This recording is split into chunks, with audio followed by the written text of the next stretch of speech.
I've got something really cool that I want to share with you guys in this video. So right now I am doing some still life work. I'm working on my photo assignment. That video will come later, but I want to show you a feature that I'm using with the Sony A9 II that is going to blow your mind. So check this out. So right now I've got my still life set up. We've got the camera set up. Now notice there are no wires at all attached to the A9. So I'm going to go ahead and take an image here.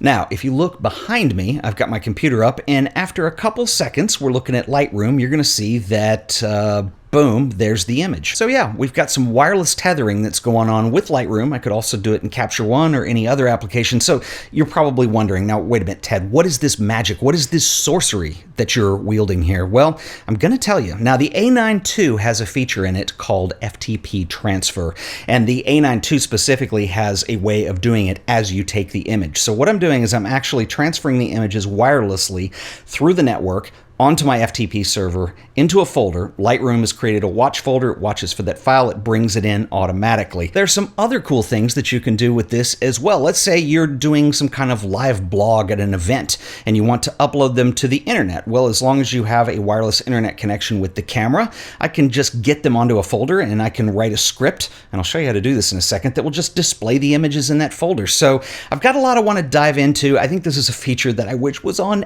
every camera that had a wireless connection. And so I want to show this to you today, but first I want to give a quick shout out to our sponsor, who are the awesome folks over at Skillshare. Skillshare is an online learning community with thousands of inspiring classes for creative and curious people like you. It is a place to explore new skills. You can deepen existing passions and basically just get lost in creativity.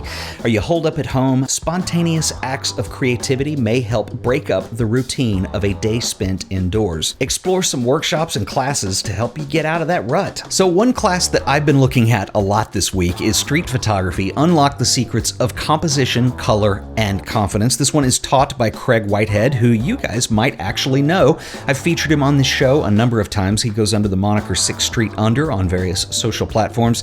This class is excellent, as I would expect no less from Craig. He's a fabulous photographer with a really good understanding of the history of what's come before him, but he adds his own personal spin on the top. He is an excellent photographer. This class is going to teach you things like having confidence, preparing to shoot, being able to pre-visualizing the scene, capturing fleeting moments, playing with abstraction, making selects, editing, and everything. And so I really recommend this. Craig is an awesome guy. You may be able to check out this class absolutely free, and here's how. So the first 1,000 people to use the link below in this video will get a 2-month free trial of Skillshare Premium membership. Skillshare is curated specifically for learning. So this means there's no ads and that they're always launching new premium classes so that you can stay focused and follow wherever creativity takes you. So use the link below, check them out, and learn something new today. And I want to give a special shout out and thanks to Skillshare for sponsoring this episode of The Art of Photography. So if you have never shot with your camera tethered to a computer before, this is particularly useful in a number of situations. Let's say you're doing a commercial shoot.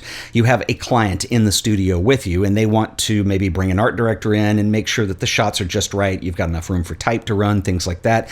You don't want them over your shoulder looking at the back of the camera, so being able to pull it up on an iPad or a computer screen is extremely useful. It's also really useful, I think, in a situation like this where I'm just in the studio and yeah, I've got a tiny viewfinder here and I've got the back of the camera. And sometimes when you get your stuff on the screen, it just looks a little different, or you catch details that you didn't catch before. So this is a particularly useful thing for me to be able to do here in the studio, to be able to see my images in Lightroom as they're coming up. Another cool thing that I'm actually using right now is Lightroom. When you do imports, it has the ability to apply a preset or a look to your image as it's coming in. So I've applied one of my presets to it because I want to see what it looks like in black and white and as close to the final image as possible. I'll probably still do some editing on that, but at least it gets me one step closer. So this is something that's very useful. I also want to mention that the A9 II actually isn't the only camera with FTP functionality. Now, it is the only Sony camera where you can upload every time you take an image, so it's just doing it on the fly. But I did notice when I was poking around in my A7 III, which I'm actually using to film right now, so I can't show you, it does have some FTP functionality. I'll put a cutaway on here so you can see. Now, now. It's much more limited in scope, and it's not actually as fast, and it actually imports everything with a folder structure, so I had a harder time getting it to auto import into Lightroom, let's say. But just note that this is on some other cameras, and it's something that I wish was on all Sony cameras. In fact, any camera for that matter. There are a few other cameras that will do this, but typically they're high-end flagship models. So for instance, Canon with the 1DX Mark II and the 1DX Mark III, I believe both do it. And then Nikon will allow you to do it from their flagship cameras if you get the external FTP wireless attachment that will go onto the camera. So it's kind of an accessory you end up getting, but it is possible. Just wish this was something that every camera with a Wi-Fi connection would do, because I'm finding it really useful. So let's talk about how it's done. So the first thing we're going to do is go into the menu under the Network tab. The third item down says FTP transfer function. We're going to go ahead and select that. And now we have 3 pages of options that we can use to set up our FTP transfer here. So the first thing you're going to want to do is make sure this function is on. It's off by default. The second item down says FTP connect method. Now the A9 II does have an Ethernet port, and so you can get gigabit Ethernet transfer speeds, which are super fast, and this is a wired connection. And so if you want that, you would select wired LAN, or we can select Wi-Fi. So we're going to select Wi-Fi for now. The next thing you need is your server settings. So if I click this, FTP servers typically have logins, so you're going to need a username and a password, and that is set up on the FTP server, and I'll talk about that in just a second. So if you know your credentials for that, you can just simply input them into the camera. So you can save up to, let's see, 1, 2, 3, 4, 5, 6, 7, 8, 9. There's up to 9 settings you can save in here, and you can write them to the card. So if you want to just copy them real quick over to another camera, you can do that as well. So if I want to set up a new one, I would select server 3, and I will warn you that this option is a little bit tedious. So we have our display name, destination settings, directory settings, user info. You need to type all of that in. Now, when you type this stuff in, it's kind of like when you're setting up your Fire Stick or your Apple TV for the first time and you're using the click wheel to type. It's very tedious. So it is nice that there's a way to save these, so you only have to do them once and you can put them into any camera after that. So once we have that set up, I'm going to go ahead and say OK. And we are going to go back out here to the, okay, so we've got the server setting. We're going to go to page 2 here. Now what we can do is, here's where you can save your FTP settings. Under that, it says FTP transfer. Let's select that. And we have an option here to select just images from the card and send them all at once over to our FTP server. So that is one way of doing it. I'm going to turn that off for now and say cancel. And we're going to go to the third page. And the first option is auto transfer when shooting. And this is something that is really only available on the Sony A9 II, but it's very cool. And you can also select whether you want it to be RAW or JPEG, so on and so forth. Now, one thing that is a little bit limited on this is you can't actually transfer video, and I wish that it would do video files. I don't really see why it can't.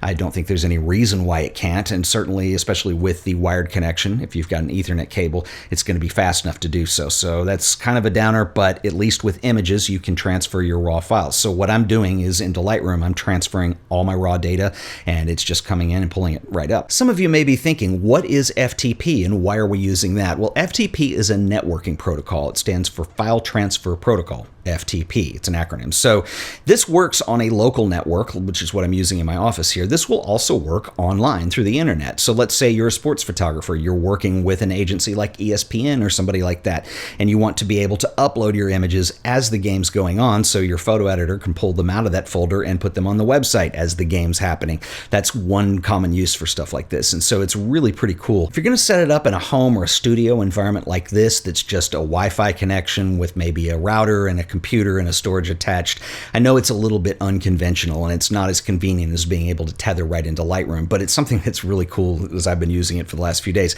I have a very simple network configuration here in my office. I have an Apple Airport Extreme that I'm using that the internet plugs into, and then that acts as the router for everything. And so I've got two things on that router. I've got my computer, and I've also got a Synology RAID drive that I'm using. So you can set an FTP server up from a computer. It's beyond the scope of what I'm going to talk about here, but if you Google and look at YouTube, it'll show you how you can do that. As long as you're on the network and you have access to that FTP server with a username and password, you can do it. I'm using the Synology server because that's where all my images are going to be backed up anyway, and so it's very convenient for me to be able to just write them to one of the drives on the server, one of the volumes there. Lightroom can pull them out of that. So to set this up on the other end with Lightroom, what we're going to do is we're going to use auto import. So this is a feature that's been in Lightroom for a long time now, but it's under the file menu, and if you go to the file File menu, you go down to Auto Import. You're going to see two options here. There's one to turn it on, and you want to make sure it's on once you have it set up. But when we set this up, what it does is it creates a watch folder. So you tell it what folder you want it to watch. This can be on the network, it could be on the local drive, it could be anywhere. And so anytime any image that's able to be imported by Lightroom is put into this folder, it's watching it and it will auto import those images. So we also need a destination, and this is the destination in the Lightroom catalog. And so I have a folder for auto import that's just set up here. So once you have that configured, all you have to do is enable auto import. And so what happens is I make an image from the camera, it wirelessly transfers it to the FTP server on the Synology drive. Lightroom's going to see it in that folder and it's going to automatically import it, and it's going to just go into the catalog. Simple as that. Now, another thing that we can do with this, because we're using File Transfer Protocol, or FTP, is not only can we just send it to a local server, I can actually upload it to the internet onto a web server if I want. And so I messed around with this weekend somewhat, and I wrote just a little script. It's in PHP, and I'll put a link if you want to download this and play with it. Just note that it doesn't come with a warranty or anything, and it's definitely not finished, not perfect, and not practical for large amounts of images. But what my script does is it will just look at a folder of images that you might be uploading to, and then what it does is when the page is loaded, it's going to basically create thumbnails for any new images, and it's going to bring them in so you can actually view all of the images that are put into that folder. So there's a lot of things that you can do with scripting. Certainly somebody who wants to put more time and effort into it than what I did. I just did it for testing purposes. But if you wanted to have some kind of live blog for an event that you were doing, it's a way where you could just publish to a website straight from the camera. Now, the script that I wrote does not support RAW files, obviously, so you would need to reconfigure your camera to be shooting JPEG and to upload JPEG only to the FTP server, because it won't know what to do with RAW files. But it's something that could potentially have a lot of possibilities associated with it. So far, I've only been talking about using FTP to transfer each image as you take it, which is certainly the most impressive feature on this. But another one you could use on this, I wouldn't recommend Wi-Fi for it because it's just not fast enough, but this does have an Ethernet port. And one of the things with the A9 is you can shoot 20 frames a second RAW files on this. So let's say you went and shot a sporting event, you've got a ton of files when you get home. You can just simply transfer these over to the computer by using the gigabit Ethernet connection, and it does it pretty quick, and you can basically just do an FTP transfer of all the files on this card. You can actually select specific files. There are a number of options that you've got. Also cool is the A7 III will do this, just not nearly as well. It's a little bit clunky. You obviously don't have an Ethernet port, but that capability is there. Coincidentally, other Sony cameras do this as well. I don't know exactly which models because I haven't looked, but I know my A7 III will do it. I just happened to run across it by accident the other day. It doesn't do it nearly as efficiently as the A9. You can't go image by image, and it's really clunky. There's no Ethernet port, so it's Wi-Fi only, but you can transfer wirelessly a folder of images on the fly if you wanted to and had the time to wait. It is a little bit different. It imports a folder of images and puts that in the folder, and then that folder has a folder structure inside of it, which I'm not a big fan of. The A9 will just transfer everything on the top level directory of whatever folder you choose on your FTP server. The Sony A7 III does not do that, so I could not get it to work with Lightroom with auto import because it's nesting everything into folders, so it would require some more configuration. Anyway, I just my deal though is Sony has the wireless capabilities with a lot of these cameras. I did look at the crop sensor cameras. I pulled up my A6600 as well as my A6300, neither of which support FTP transfer.